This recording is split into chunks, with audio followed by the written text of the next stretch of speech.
Ovviamente, una piccola spiegazione. Alla fine del XIX secolo arrivarono dal nord Europa ritmi che vennero assimilati e fatti propri della cultura popolare, quindi successivamente è entrata a far parte proprio della musica popolare.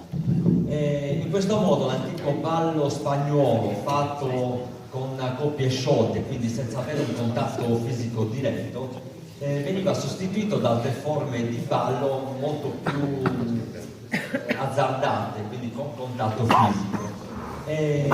Quindi un ballo molto criticato, molto, soprattutto dalla Chiesa cattolica, molto contrastato, proprio per questo modo di tenersi, di avere contatto uomini con le donne, cosa che qua si faceva proprio abitualmente, non avevamo di questi problemi. Vediamo come continua.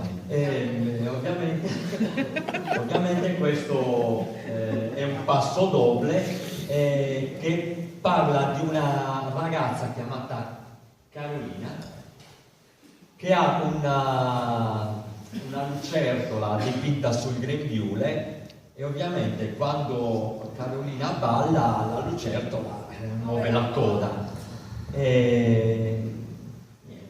Vediamo un po' questa Carolina. Vale, questa canzone ya es el fin del concerto. Sí.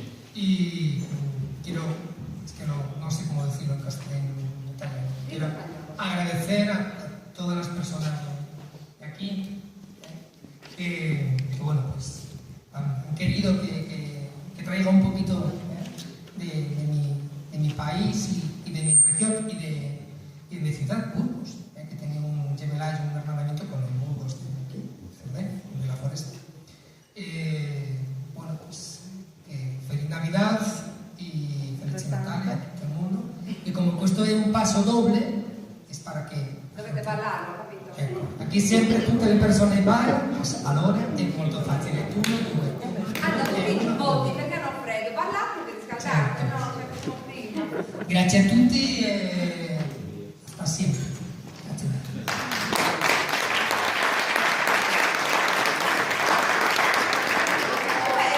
Quello che mi dice ora la scienza, uno o due? Primo un piccolino, una jota del ritmo de tre e dopo il passo doble.